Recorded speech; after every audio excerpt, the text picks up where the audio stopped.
Maya Pabingi, Pampanga, magandang gabi, Central Luzon. Ako po yung kayong talasuyo, Jody Dizon Mercado.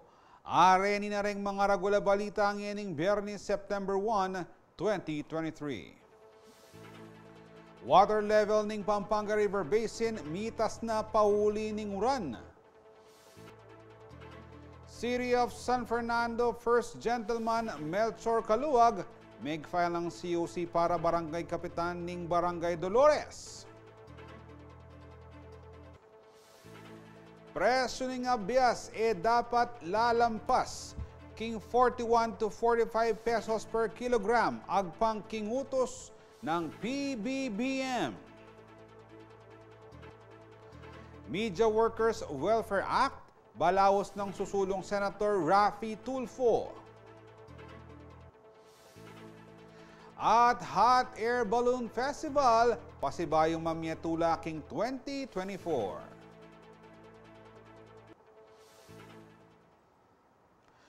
Alangpat na ing pamanuran niting mga labasang aldo, ami kay epekto na kanuking level ning danom king Pampanga River Basin. Bisaman alapang alert level, panabilin pa mo rin karing makatok ng karing leleilog na maging alerto bangkanita ay iwasan ding peligro. Ining balita ng Jennifer Salenga.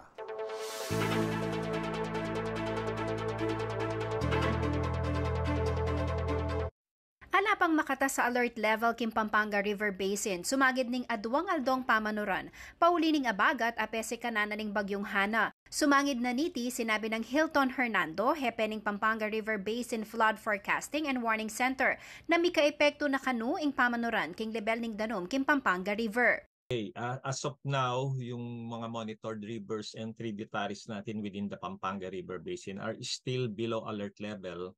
Kaya lang nakitaan na po namin ng pagtaas ng ng water level. Subalit masyadong mabagal pa naman so far to issue an advisory at the moment. Makanyan man, makamonitor la pamurin kanu uling basiking forecast ning Pag-asa, balawos pamurin ning pamanuran hanggang Domingo. Ing volume ning uran ning kailangan da kanong i-evaluate. Critical. So once na may mga alert level situations tayong ma-reach at the moment, or mamayang hapon or bukas, ay mag-i-issue naman kami ng advisory, and still yet we have two levels pa, alarm and critical levels for that matter. Ining mumunang Domingo ning Agosto, aduang bagyoing memerwisyo king bansa, kaya beng Pampangang pong Bulacan, apin din niring bagyong Egay at Falcon. Atin muna man kanong pamilupa iti, king Malilyari, king kasalungsungan, uling adwalang mitutuking bagyo ding linog king bansa. Atin pa kanong babantay na weather disturbance na lawen ning Pag-asa, posibleng na kanulungob king Philippine Area of Responsibility. Ing epekto kanu ning enhanced southwest monsoon o abagat inyang Egay at Falcon, makafocus siya kanu king western side ng Pampanga River Basin, inya ing bagsak ning uran king Pampanga pong Bulacan. Ngeni naman kanu, kalatya ing uran, inya masyadong mitasing level ning danom king ilog. Makanyan man, kailangan pamurin kanu ing maging alerto. Pwede rin po siyang dumating doon sa point na yon, pero ayaw na natin mangyari. Pero yun nga po yung reason. That's why we're monitoring this very intently at the moment. Gani nga tsuwing bansa king El Nino, monitor na naman kanuding dam king rehiyon. Agpang kang Hernandez, migpalwal na kanong danuming Ipo Dam na tsuking 60 cubic meters per second. Pauli na ning uran king milabas sa 24 oras. Masanting naman kanuing kabilyaning Angat Dam na tsuking above rule curve, pero ing Pantabangan Dam na tsuking eastern side ng Pampanga River, kailangan niya pang milamnan danom. At least less than 20 meters pa yung yung kakulangan niya sa reservoir. So malaki yung kailangan niyang i-recover for that matter. Pakisabi na naman ng warning center na atin mang kalamidad o wala, magtipid kanu king danom at iwasang manog seng basura kareng ilog na makadagdag mo naman king problema king albog. Ako yung kaya kayong talasuyo ay Jennifer Salenga, ating pusong makabalen.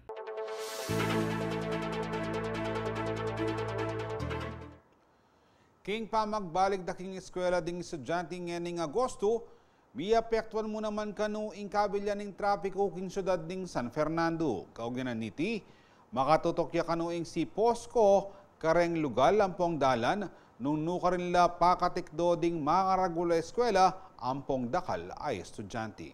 Para kang detalye ay ning report ng Liana Canilao.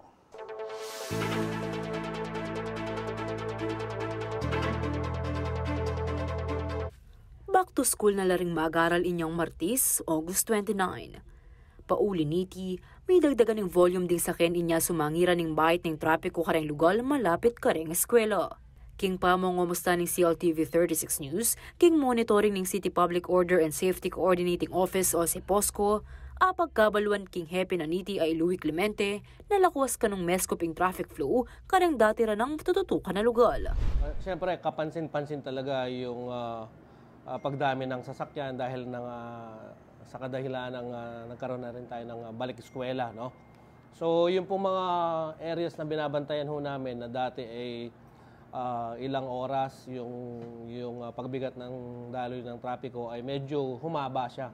Of course, ang rason dyan ay marami talaga sa ating mga mag-aaral ang hinahatid sundo ng kanilang mga magulang. So, yung substantial increase po doon sa haba ng heavy traffic situation sa ating syudad, medyo humaba po sa kasalukuyan.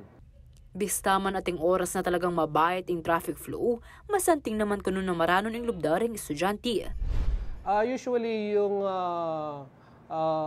umaga, umpisa ng alas 6 ng umaga hanggang alas 8 yan. Ang kagandahan lang dito is yun nga, medyo maaga yung pagpasok ng ating mga estudyante. Ang nagiging malaking challenge po sa departamento ay yung oras sa pagitan ng 7:30 hanggang alas 8 ng umaga. Diyan medyo dagsaho talaga. Bukod ho kasi sa mga nag-aaral, nakasabay na rin ho dyan yung mga pumapasok sa kanilang mga opisina. So sa ganung oras talaga ho namin nararamdaman yung pagbigat ng daloy ng trapiko. Kaya biya ka rin karelang babantin, ding lugal ng nula at ring mga regula eskwela.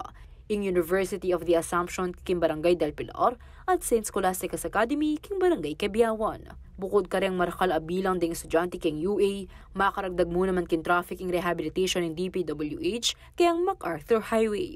Aranasa naman kanu imaluat at traffic ng dismissal dareng mag-aral king St. Sco. On our part po, kami po ay nagsagawa na ng coordination sa mga eskwelahan na to. In fact, yung sa may University of the Assumption, tayo po ay bumisita dyan. At nagkaroon ho tayo ng pag-uusap at meron naman ho tayong nakitang maaaring maging contributory sa solusyon. So kami naman po ay nagpapasalamat sa University of the Assumption sapagkat yung aming pong suggestion ay kinonsider ho nila. Dito naman ho sa may St. Scholastica's Academy, tayo ho ay sumulat na rin ho sa administration ho. And by next week ho, magkakaroon ho kami ng coordinative meeting para po maplansya ho talaga dahil hindi na ho talaga natin may kakaila na talagang napakalaki ho ng epekto ng pagbabalik eskwela with regards to our traffic condition. Makikipag-coordinate naman kanu yung city government king DepEd, bang kanita apa ni Garalan Dalo, ring rekomendasyon ng makanano resolba yung problema ng trapiko ngayon pasukan. Actually, na-bring up po yan ng ating buting mayora sa DepEd. Bagamat meron ho yata silang sinusunod na polisiya dyan, hindi ho siya ganoon kadali. Pero on our part sa city government po, pinag-aaralan na rin ho namin yung mga ibang work schemes. Actually ho, may mga initial talks na ho, bagamat nasa data gathering stage pa lang ho kami. Pero yan ho ay kinikonsider ho namin at in due time ho, magbibigay ho kami ng recommendation sa ating buting alkalde kay Mayor Vilma Valle Caluwag. Manyad niyemang dispensa yung kapanibala ng si POSCO kareng motorista at anyawaran ding makabang pasensya dareti ng dadalan laking syudad. Unang-una ho, hindi ho kami nagsasawag humingi ho ng dispensa sa ating pong mga motorista sapagkat yung pong taon na to hanggang sa may second quarter of next year ho, talagang mararanasan ho natin yung pagbigat ho ng daloy ng trapiko. Gawa po ng napakaraming pagawaang pang-nasyonal po dito sa lungsod. So sa kasalukuyan po, may mga ongoing road rehabilitation ho tayo dito sa may MacArthur. I suggest kung meron hong pwedeng gamiting ibang ruta ay iwasan na lang ho yan during rush hour. Manabiso niya naman ni Clemente kareng motorista na may kapamaglipat mo namang poste king Lazatin flyover keng daratang nga Domingo, September 3. Sabi ko nga po, yung taon na to talagang makakaranas po tayo ng substantial increase sa heavy traffic conditions sa syudad. Gawa na nga po ng naka-schedule na ng mga road rehabilitation. Yung ating pong Dolores Business District ay naka-schedule na rin parang in 1 week or 2 weeks time mag-start na rin po ang DPWH dyan. So yan po yung mga dapat nating paghandaan, i-manage and iplano ho nating mabuti yung ating pagta-travel within the city of San Fernando. Sinigurado na pang Clemente nagagawa na kanuning si Posco yung karelang agyu bang maging epektibo yung karelang pamagmando king kusad ng trapiko. And again, kami po ay humingi ng pasensya, but rest assured po yung pong pamunuan po ng si Posco under the able leadership po ni Mayor Vilma ay gagawin ho namin yung aming best effort para ho talaga ma-manage ho namin ng efficient and effective yung traffic dito sa siyudad ng San Fernando. Samantala, makasuportala rin kay seguridad at kaligtasan ding magaral ding personel ng Regional Mobile Force Battalion lalam ng Project Kalinga Area Police Command, partikular na king Pampanga High School, king Barangay Lourdes. Inilunsad po ang Project Kalinga upang magbigay kaalaman, mailapit ang kapulisan sa school at sa community. Bale, andito rin po kami para mag-cascade ng mga informations at lalong-lalo po yung kaligtasan ng mga estudyante. Kambeing eskwela ang pong security personnel, may sabi-sabi la rin ibang adi ng solusyon in congestion kareng dala ng pong gate palibot ng eskwela isang palup ang pong pauli. Main problem po nila rito is yung uwian at pasukan ng mga estudyante. So nagkakaroon po ng clogging dyan sa may highway natin, sa pasukan. At lalong-lalo na po yung mga bystander po na nangungursunada ng mga estudyante. So, ang kwan po dyan is paano namin malulutas yung problema na yun. So, nag-usap-usap po kami ng school at ng aking mga kasama na Project Kalinga kung paano namin masasagot ang mga problema ngayon. Agkatandala rin din publiko ang makisanmetong para king kayapan ng komunidad. Ini-invite ko po ang bawat isa, ang mga magulang, mga barangay officials, teachers, at lalo-lalo po ang mga estudyante na magkaroon ng disiplina, lalong-lalo na po ngayong buong school year. So, mas maganda po na magtulungan po tayo para mas mapaigting pa po yung kaligtasan dito sa school at sa labas po ng ating komunidad. Kaya be JM De Jesus, ako inke kayong talasuyo, liya na kanilaw, ating pusong makabalin.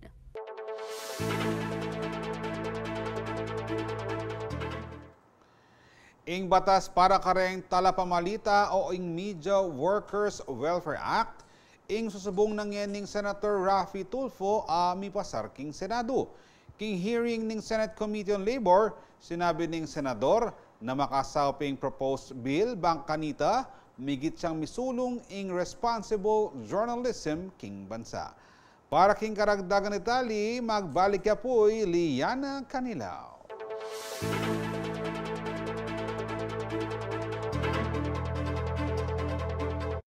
Balausing pamanyulong ng Senator Raffy Tulfo king Senate Bill No. 1693 ang mamye karagdagang proteksyon ng pambenepisyo kareng magobra king media industry. Bilang dating talapamalita, balo na kanunong makanano kasakit ang obra daling ausan o watchdog of society. At nakita ko po during those years kung gaano kahirap ang maging isang reporter, and kasama ko po yung aking cameraman and driver. Hindi po madali. Wala pong holiday, wala pong weekend. Naghahabol ng istorya palagi. Naghahabol ng deadline. Kahit pa anong panahong meron, masama man o maayos, we have to be out there to inform and educate people. At ngayon nga tune kanuking Senado, buri ng siguraduan, nakapamilatan ng metong nga batas, may di na lang ustong kompensasyon ng media practitioners, mapatalent, regular o contractual employees laman. Ako po ay nasa Senado na. Alam ko po yung karanasan, ang hirap na dinaranas ng mga taga-media, especially field reporters and cameramen. I'm here to make sure na mabigyan sila ng hustisya. especially po yung mga talent. Wala pong tamang pasweldo, walang benepisyo, walang holiday pay, walang overtime pay, walang security of tenure, at anytime pwedeng masibak. Walang 13-month pay. And this has to stop. Kailangan lahat ng miyembro ng media mabigyan po ng maayos na compensation. Wala na po dapat talent. Dapat lahat ay regular. Tamang pasahod, of course, overtime pay, health benefits, etc. Agkatananuman din kayang kalupang mambabatas as suportahanin kayang susubong nga batas para kanang magobra keng media. Mr. Chair, magtulong-tulungan po tayo rito na para mailagay sa ayos na ang sitwasyon ng ating mga taga-media. Metong muna man kanu kareng objective ning Senate bill, ing lakwas pasik na nga ng responsableng pamagbalita king bansa. Ako ingkya kayong talasuyo, Lia na kanilaw, ating pusong makabalin.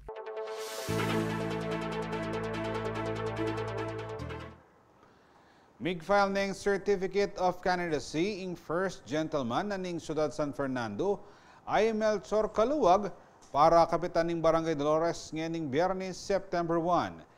Inabayan na naman City Mayor Vilma Caluwag ing kayang asawa king pamag-file ng kandidatura king Comelec bang ipakat kano yung suporta na king pamanagal na niti. Dati nemo ring linuklok i Melchor Caluwag pangkapitan king may sabing barangay inyang 2002 hanggang 2016. May giya naman presidente ning Association of Barangay Captains ng Siyudad, lalam ning administrasyon ng dating Mayor Oscar Rodriguez. Samantala, kayabi ka rin lineup ng Caluwag at tatagal, kagawad apin di Estrella Bosalpa, Julmar Mercado, Joselito Mangune, Jano Campo, Jeffrey Mendoza, ampoy Raymond Paras. Kabanging SK Chairperson, abibitbitana, apin ni Eureka Sarita.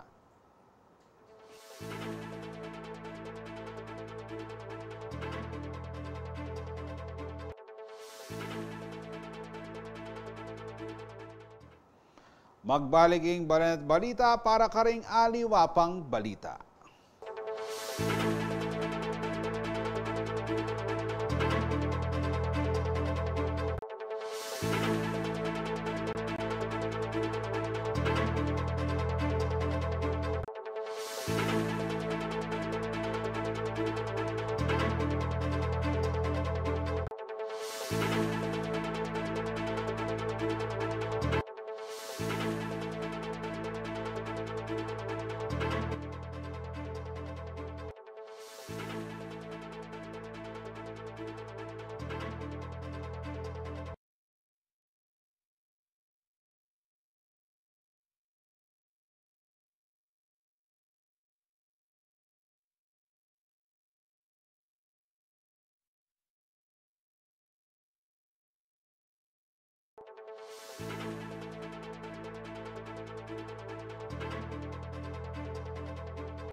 Makatutok kayo pa mo rin king Baranet Balita at para king aliwa pang balita. Libutad ding alangpat ng pamanuran natin ng coastal towns kiri Pampanga ing makalbog. Pauli na po ning uran daranasan tamo. At tandaan mo rin na king milabas sa bagyong Egay ang pang Falcon. Migtas mo rin ning danom king Balen na po ning Candaba. King pamakatagon po ngayon ni pakibaluan tamo po ing kabilyan ning Balen. Akatalamitam tayo po live via phone patch. Sir Galen Gumabon. Yapin po yung officer ng Local Disaster Risk Reduction and Management Office ning Balen na po ning Candaba. Maya pa oras po kaya kayo, Sir Galen? Good evening po, sir. Good evening po sa mga nanonood at nakikinig po ngayong gabi. Okay. Sir Galen, kumusta po yung sitwasyon na kimpong Balen na po ning Candaba? Sa ngayon po, ang bayan po ng Candaba ay nakakaranas ng pag-ulan. Simula kanina umaga, patigil-tigil, pero ngayong hapon po, is patuloy po yung ating pag-ulan. Ito po ay tulad po ng habagat po na dala ni bagyong Goring at Hana po. Alright. Atin na po bang lugal king Candaba ing makalbog kasalukuyan? Paulin na po ning uran, karing mga labasan na Eldo? Fortunately, no, yung ulan na pinadala ngayon ng habagat is hindi pa sapat na para magkaroon ng mga barangay na nakalubog. No? Yun ang kinaganda natin ngayon. So hopefully, bukas o sa mga daring na araw is gumanda na yung panahon. Pero as of now, sir, wala pa pong reported ang ating mga punong barangay na yung kanilang nasasakupan ay nalubog na po sa baha. Okay. Wasad ding pong balita yan, Sir Galen. Yan pong kaurasan na ini, ala pa pong makalbog. Barangay Kengke kayong lugar. Pero kumusta naman po ring dalan? Passable langan po ring dalan tamo? As of now, yung ating daan papuntang San Miguel, Candaba San Miguel Road is passable po. Ganyan din po yung ating daan mula Candaba from proper to Barangay Paligid to Baliwag is passable po. Ita pong kendanan King San Agustin na Sir Galen, malyarianan pong labasan da ring saken na po rin kaya katamong memalen? Yes po, passable po. Yun po yung daan natin Candaba Baliwag Road. As of now, yun po ating access road no, papuntang Bulacan, Baliwag and San Miguel is all passable po, sir. Ayan. So karen pong kaya katamo pong mag-travel na po, passable na pa mo rin po. Din pong dalan, kaya pong Balen na po ning Candaba. Pero karen po may labasan na Yaldo po, Sir Galen, kumusta po in kabilyan da po rin kaya katamong Ortilano? Sa ngayon po, yung ating mga Ortilano, yung ating magsasaka, yung pong mga tinamaan po no, ng nakaraang pagbaha is nakasalukuyan. Wala pa naman pong team or reported damages na natatanggap dahil yung volume po ng ulan na natatanggap po natin ngayon is as per sa ating municipal agriculture, is sakto lang po sa mga binhing na isabog po nila sa kanilang mga palayan. So hopefully, tomorrow po bukas or sa darating na araw para yung ating mga binhi at yung kumbaga yung combination ng ulan at saka araw is maganda para sa mga binhi. Pero kung ang ulan natin is magpapatuloy, no, ngayon, bukas at lulubog po yung mga palayan, is doon na po siguro ating masasabi na baka may ma-report na po ng damages sa ating mga palayan at sa mga farmers po natin. Naman po sana tataglusing mga sikan na uran, Sir Galen, nung sakasakali mo po mapalyari ni, nano na po ing makasadya king kaya kayong opisina, king oras sa po ning pamangailangan, nung sakasakali pong magluwat pa po ing matsurang panahon na paramdaman tamo. Yung last po nang nakausap po namin si Mayor, no, ating MDRMC Chairman ng Municipal Disaster Risk Reduction and Management Council Chairman, na si Mayor Rene Naglangke, is pinatasan niya lahat ng mga miyembro ng MDRMC Council na maghanda, no? Lalo na yung ating mga kasama sa pulisya at UFP, ating MHO at ang ating NSWD. No? If ever man na magpatuloy itong ulan, yung ating mga i-evacuate at kailangan i-evacuate is magawan na ng action. And of course, yung ating mga punong barangay is patuloy pa rin, no, nagpa-monitor sa kanilang area of responsibility, lalo na yung mga barangay natin na dinadaanan ng Malisik River at Maasim River. So ang check po namin dito is yung upstream. So sa ngayon po kasi wala pa po tayong nakikitang pagbabago dun sa level ng tubig on both rivers, no? Kasi yun po yung nanggagaling sa San Ildefonso, yung ating Maasim River, at yung Malisip River nanggagaling naman po ng Nueva Ecija. So yung tubig po, if ever man po na tumaas, yung tubig doon, ibig sabihin bumababa na po yung tubig galing po sa taas. Okay. At Sir, saka po, pangatlo po, yun, nakipag-coordinate na po kami sa PNP at sa DFP para po sa preposition po ng ating mga response asset at saka mga response team. Lastly po, yung ating mga vulnerable sector, no, pagdating sa evacuation, syempre, meron na po kami nakareting listahan dyan para kung sino bang ipa-priority sa kanila, yung ating mga PWD, yung mga ating mga children, yun po.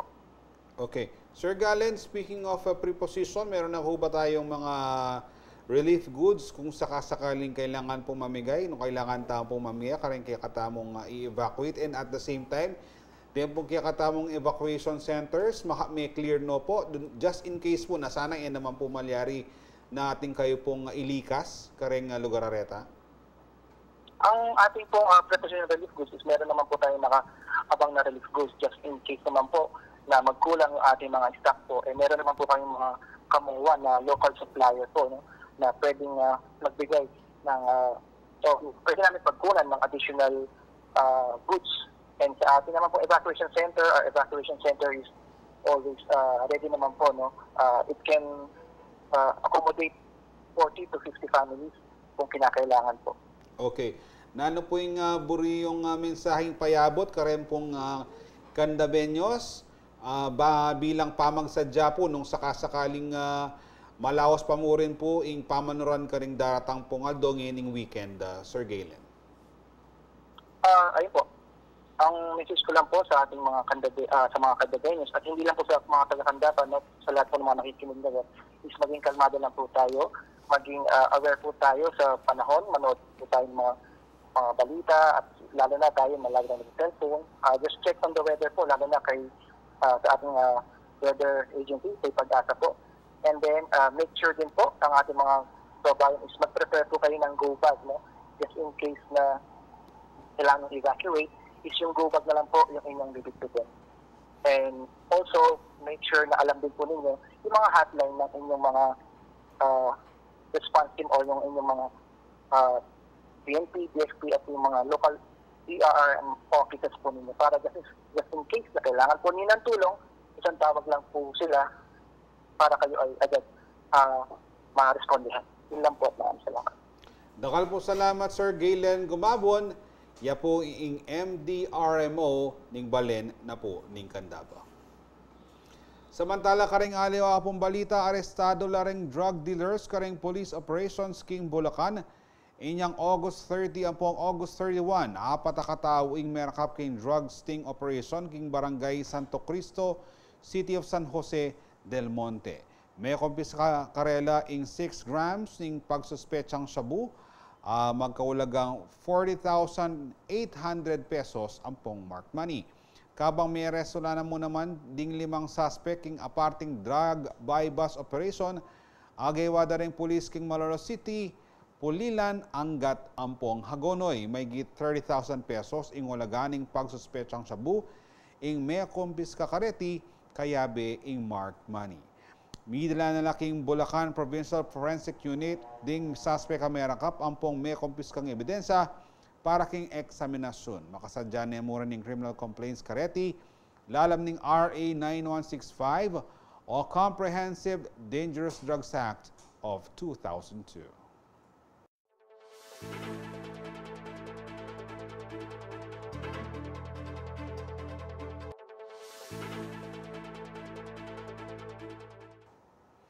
Ako po mama ko uling magbalik pa mo rin po ing Balen at Balita.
Limang kilong abyos, niyayaliwang klase ng delata, ampong kape.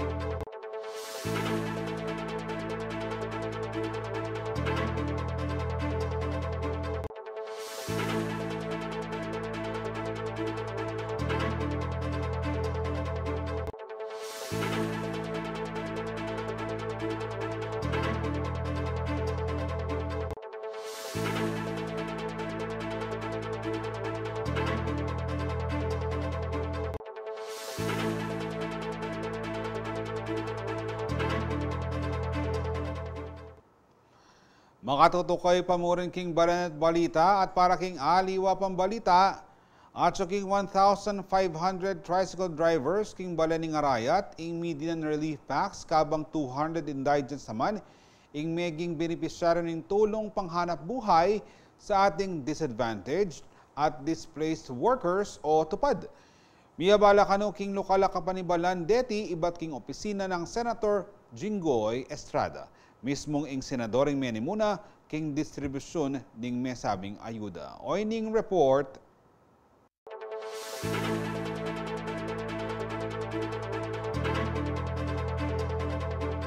Limang kilong abyos, miyayaliwang klase ng delata, ampong kape. Iti ing laman ng relief box sa mi pamiyakarang tricycle driver king Balan ning Arayat.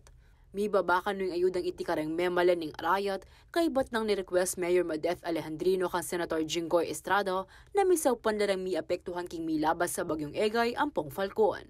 Personal ng tegunan ng senador ang distribution ning mesabing ayuda. Yes, yung ang piniliyatan ni Mayora, mga tricycle drivers na mabibigyan din po ng mga tax. Nagaling naman din, programa rin under the DSWC. Pagbigay tayo ng konting ayuda sa pamamagitan ng programa ng ating gobyerno sa ilalim ng Department of Labor, yung tupad.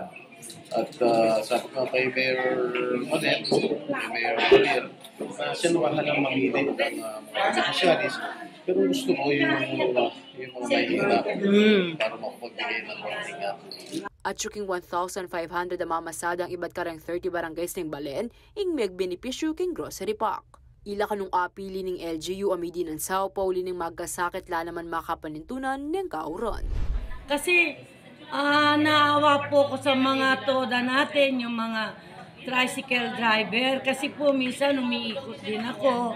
Nagtatanong ako minsan kasi nakikita ko nakapila sila sa mga kanto-kanto.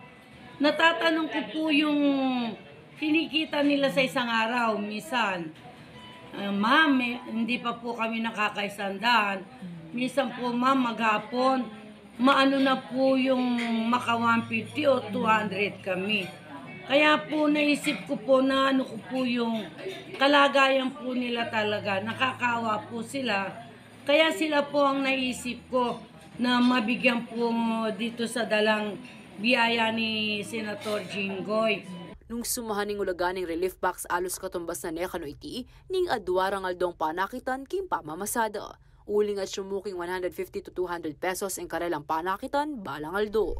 Maragulas sa kaya kami lalo na karema masada, lalo na masakit yung pasada po niya ni Kauran. Magpasalamat na po niya kami ng President Rebel, Engineer ng Ayuda, lalo na po si Senator Jinggoy, ang Vice Mayor, ako po ang Madir. Magpasalamat yan naman kano'y kupang Barangay Captain Rizal Lumbangking LGU at Senador, uling medinan pansinin pa mangailangan dalang kabarangay at tricycle driver. Lalo na nakaka-importante ni kareng mamasada nung lalo na itang kapanintunan do. Biro mong magpag-aaral na rin atin lang pasuswan, atin lang pakanan. Biro mo ini na ng karagul bagay, bala mo milabas itang adwadang aldo pamamasada, pauli na rin yung blessing sa miratang karela. Samantala, aparte king relief packs para kareng todo, atin muna mga adwandala na indigent ang may piling benepisyaryo ning tulong panghanap buhay sa ating disadvantaged at displaced workers autopad program ning DOLE. Tanggap lang sweldo reti na mamabot 4,600 pesos, kapalit ning pamagobrarang 10 to 30 days king komunidad. Makasadyala naman kanumidi ng cash assistance ng barangay health workers at special children, ang manibatan kimbenya ng 1 million pesos ayudang Senator Bongo King Arayat. Last na kalamidad ng Egay, nakatulong ko po kasi sila, yung mga barangay health worker natin, talagang pagod na pagod po sila. Maarawan, maulanan, nandiyan po sila sa barangay. Kaya sa kanila ko po nila yung pinagkaloob ni Senator Bongo na 1 million. Bali 500 person po na kaya po ng barangay health worker namin nasa 419. Ngayon po yung kapupunang-punong para maabot ko po yung 500, pinahanap ko po yung mga special child natin. Ako, Inke, kayong talasuyo. Liana Canilaw, ating pusong makabalin.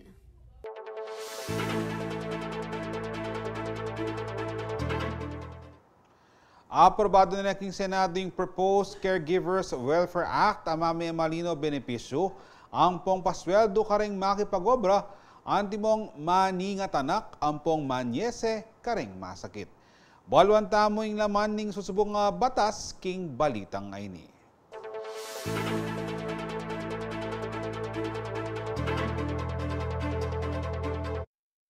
Adwang pulot metong a senadoreng tinagon kintawling deliberasyon ning susubong a Caregivers Welfare Act inyang 29 ning Agosto. Unanimous vote o alang metong man karela ing kinontra king pangapasar ning proposed bill ng Senator Jinggoy Estrada king third and final reading. Na po sa Senado at tinintay na lang namin yung counterpart sa House.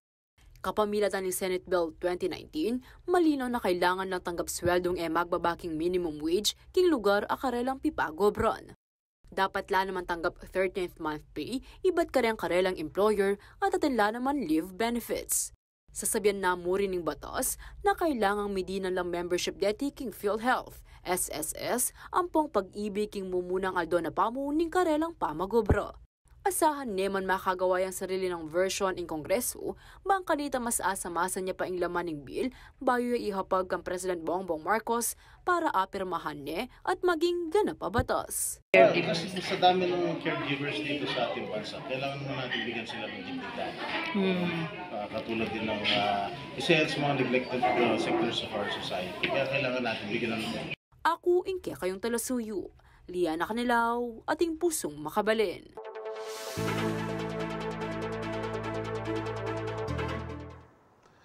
Pansamantalayang misara karing motorista yung portion ng Friendship Porac Angeles Junction king daratang nga September 10, ampong September 17, manibat alas 6 ting abak hanggang alas 6 ting bengi.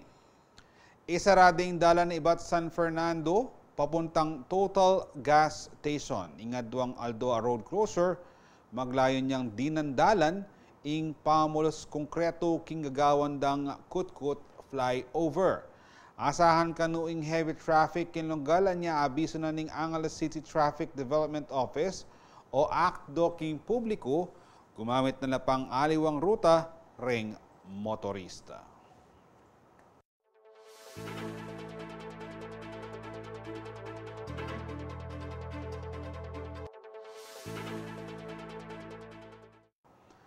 Magbaliking Balat Balita para ka ring aliwapang balita.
Makatutok kayo pa mo rin po king Balat Balita at para po king kikatamo pong weather update, pakibaluan tayo po.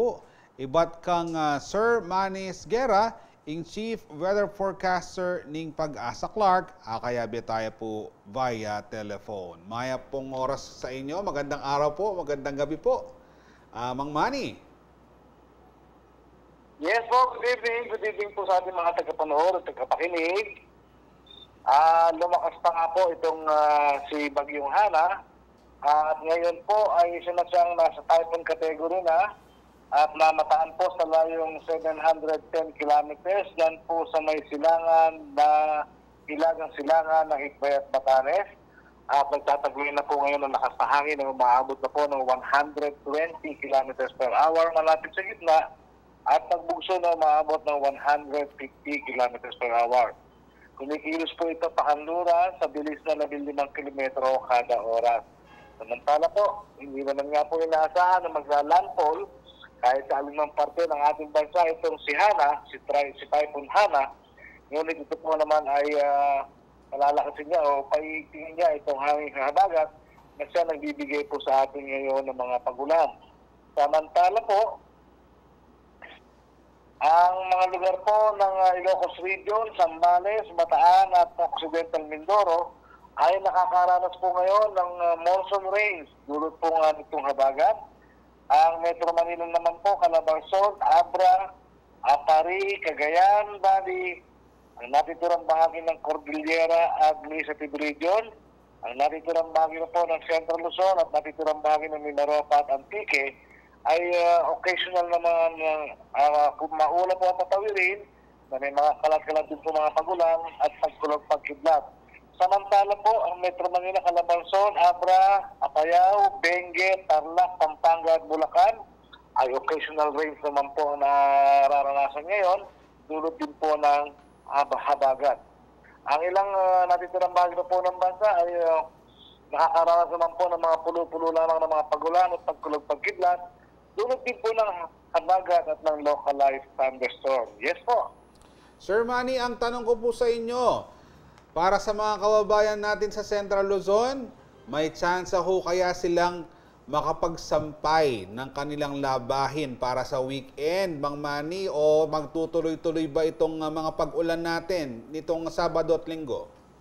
Yes po, base po sa pagtala ng ating ahensya ay ngayon pa po na lumakas pa itong si Hana, ay siyempre po ay lalakas pa po ang paghatak niya o paghila dito sa habagat, kaya asahan pa po natin ng mga hanggang Linggo o baka lumipat pa ng Lunes ay maging maulan pa rin po ang ating ang panahon. Mang Manny, parang magka-level, no? Parang nasa iisang linya itong dating bagyong Goring at itong si bagyong Hana.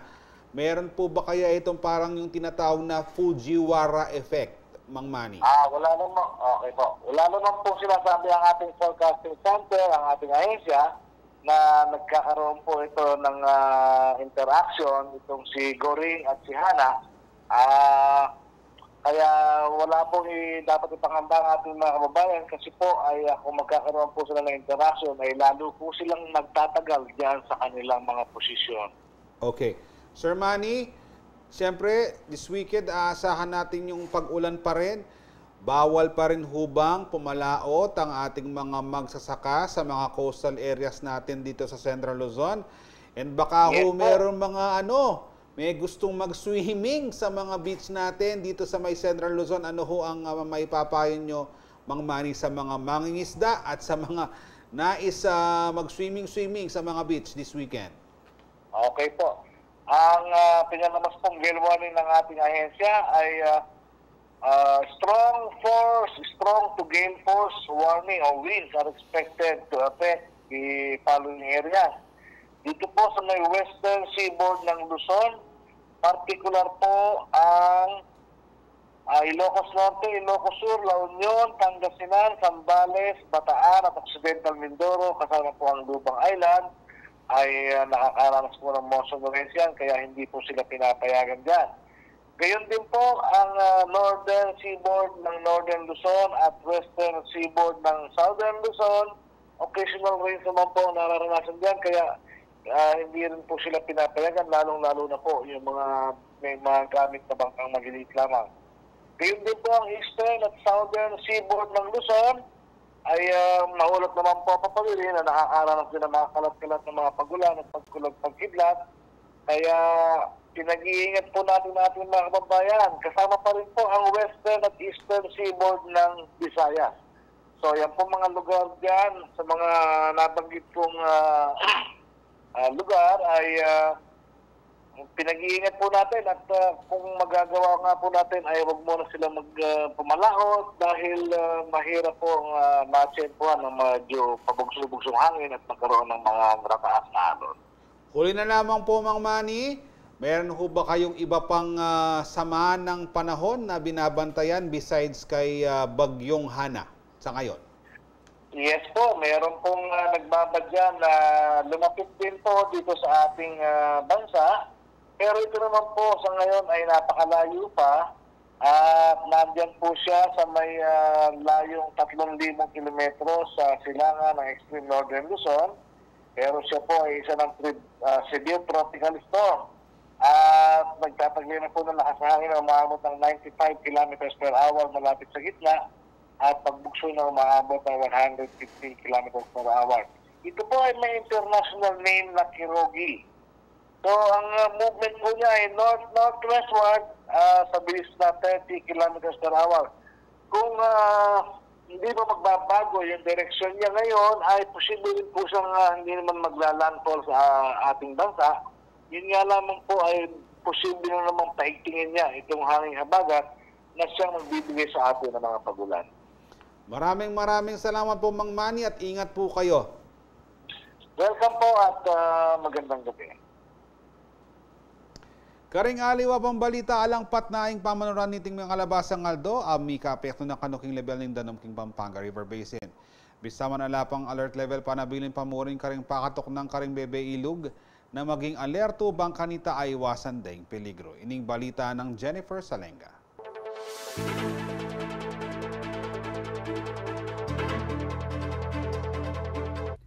Agpangkareng pa mag-aral agewan ng Japan International Cooperation Agency o JICA at National Water Resources Board o NWRB, king banuang 2025, posibleng aranasan ng kakulangan king supply ng danum, king syudad ng Angeles, Mabalacat, Ampong San Fernando. Paulin niti aliwaliwalang grupo ring sa San Metong Bang Asese reng watershed. Metong kareng peka aktibo ing Abacan River and Angeles Watershed Advocacy Council Incorporated o Araw ACI. Manibat inyang mitikdoya ing aguman, minabot no kanong 80,000 na punta naman din karelang atanam. Actually, ng atam ng tamo, mga 150 hectares na Pero nung talagang ketang basic ketang inventorium, mga 80,000 trees na la. Pero ini, ating kepong record at balumina nung nuar na mitanam at atin lang manese. Atin lang makapwesto kapatid na Aita. Agagawara kano iti, pauli ring mialiwang sektor o grupo amagduang South Bang Managumpe ing sisubong dang watershed protection. Inyaping milabas sa 30 ng Agosto, may ka-forum dikal kang water security at conservation o protection kareng watershed, keti Pampanga. Tegunan de itiring mialiwang grupo at organisasyon, antimoring Kapampangan Manalakaran, nagkakaisang Guardians, Caritas Philippines, at Buhay Angeles, City of San Fernando Water District at Prime Water, Tilapia Stakeholders Association of the Philippines at Aliwa pa. Dening group sa Akayabe tamo kasi dakala partners. Bawat town ating watershed. Like, for example, in Angeles, mag-share yung watershed king San Fernando and Mexico. And up to the coastal towns of Minalin, San Simon. Importante la po rin kaya katamong maging partners. Kasi po agyuning araw ACI. Mig desisyon la kanurang Kapampangan Manalakaran na makisan metong king kapag nasaning araw ACI, uling parti na narin ng karelang inisyatibo impamananam karang watershed. Metong kaming interesado kasi metong niya kareng nung bagagagawan mina na itang pamag-suporta, pamag-push keng mika proteksyon kareng kaya katamong kailugan, kareng kaya katampanibatan na ning kadanuman, uling importante yay ta kaya katamo. Kinumbiran dala naman din Catholic Bishops Conference of the Philippines o CBCP, bang agkatan din kapatid a Katoliko kayang masanting agawa. Maragulya po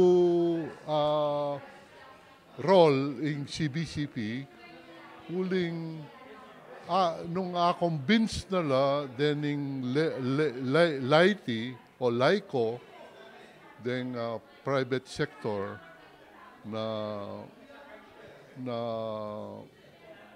manuwala na bilang Kristiyano, bilang Katoliko na mananaman na at sumahupla na elamon po kabod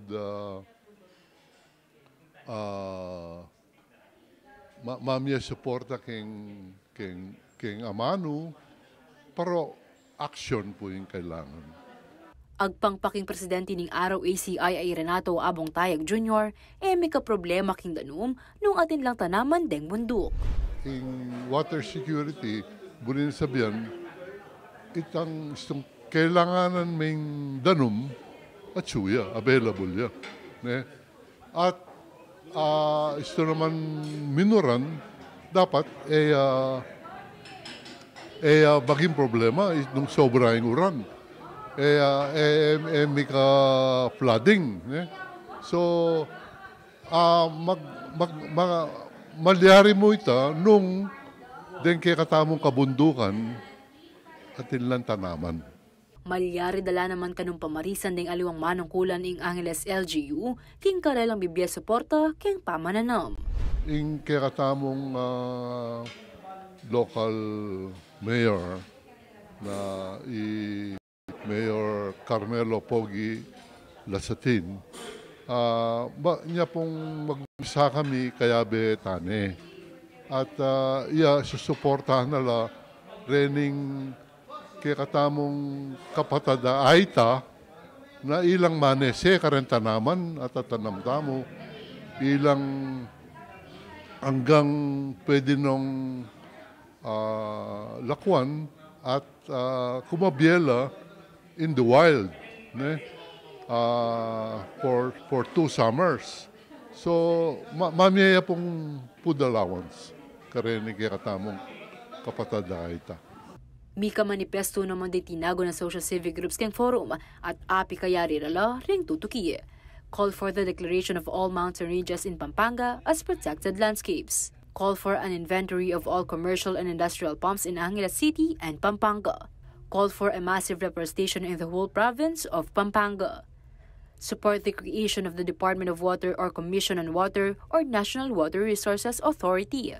Samantala, agkatandanuman ding aliwang grupo't individual ang makisanmetong king pamanyese king kalikasan.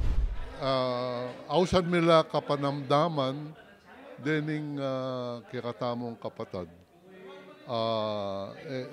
Kening uling dapat community led kaya yan kikatamong pamananaman. Uling ala naman pong aluang gawa kanyan. In national government naman po gawan yan. Ne? So itang from the community itself kailangan realize na makanano yung ka-importanting ikikatamong panawagan. Ne? Na it's a call to action. Then pong hanggang organization, ke formal or informal, ke organize or grupo la na ing advokasya pa mo rin proteksyonan la din kaya katamong kailugan, din kaya katamong kadanuman.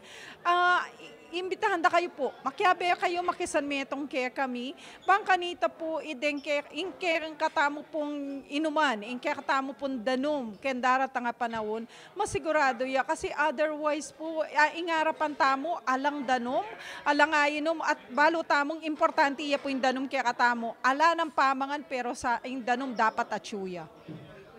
Ako ingke kayong talasuyo, Liana Kanilaw, ating pusong makabalin. Ingayalbenyo pong balita, yapin po yung pamisan metong daring miyayali yung aguman king pamanimuna na po ning Abacan River and Angeles Watershed Advocacy Council o Araw ACI. Bang isubong ding aktibidad na magnasang sesen na ring watershed keti Pampanga. Maulagaya po kanuiti, bang apigilan ing amanwan ng posibleng water shortage kareng daratang abanwa. Samantala, sa kabila ng all-out performance ng Gilas Pilipinas ay bigo pa rin ang koponan na matalo ang team ng South Sudan. Magkagayunman bumilib naman daw ang coach ng nasabing bansa sa ipinakitang sigasig sa bawat quarter ng mga player ng Gilas. Sa huling laro ng koponan ng bansa, umaasa sila na makakasungkit na sila ng panalo sa kanilang harapan ng team ng China. Narito ang balita.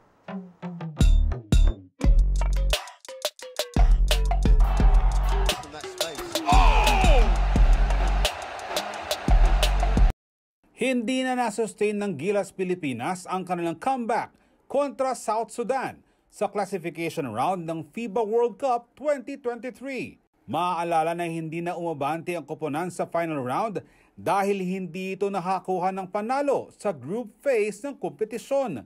Sa unang quarter pa lang ng laro ay makikita na ang pagbabantay ng South Sudan sa NBA star na si Jordan Clarkson bilang siya ang tinitignan top scorer ng Gilas Pilipinas. Hindi rin napigilan ng Gilas Pilipinas ang sunod-sunod na pagpapakawala ng 3 points ng South Sudan sa first quarter at natapos ito sa score na 34-17. Nagpatuloy ang scoring spree ng South Sudan, ngunit sa second quarter ay unti-unti nang sinasabayan nito ng Gilas Pilipinas ang score sa first half 51-33. Sa third quarter, ay dito na naging mas agresibo ang Gilas Pilipinas sa kanilang outside shooting at defense na naging sanhi ng mga turnovers. Pagkatapos ng third quarter, bumaba sa 10 puntos na lamang ang abante ng South Sudan. Sa fourth quarter ay napaliit ng Gilas Pilipinas ang kalamangan sa 4 na puntos. Ngunit hindi na ito pinayagan pa ng mga South Sudan players at tinapos ang laro sa score na 87-68. Nanguna sa scoring para sa Gilas Pilipinas si Jordan Clarkson na may 24 points. Habang kumana naman ng 17 points si Carlick Jones ng South Sudan. Pinabilib naman ng mga manlalaro mula Pinas ang coach ng South Sudan sa kanilang walang kapantay na fighting spirit. Hats off to the Philippines. They competed every play. They cut the lead to 6. We were up 18. They never stopped fighting. But we didn't want the same outcome as the Puerto Rico game. So we put on our hard hats and we came to compete in the fourth quarter and we came out with the victory. Ito naman umano ang pinakamahinang outing ng Gilas Pilipinas sa FIBA World Cup na talagang panghihinayang na sinabi ni Coach Chot. I don't think anything much needs to be said. I thought we played our worst game when it counted the most, and you know that early burst by South Sudan, like AJ said, we tremendous fight back by the guys, but it was just we spent too much energy in trying to claw back and didn't have enough to finish it. But you know, that's unfortunate that this was the time for us to shoot below 40% from the field. We couldn't make shots. So. Samantala, bagamat nawala na ang pag-asa na mag-qualify sa Olympics, may natitira pang isang laro ang Pilipinas upang makasungkit ng panalo sa FIBA World Cup 2023. Balak ng Kapunan na tapusin ang kanilang kampanya with a high note sa kanilang paghaharap ng team ng China sa Sabado, September 2. Ako si Jody Dizon Mercado, taga rito kasama nyo para sa CLTV 36 News, atin to.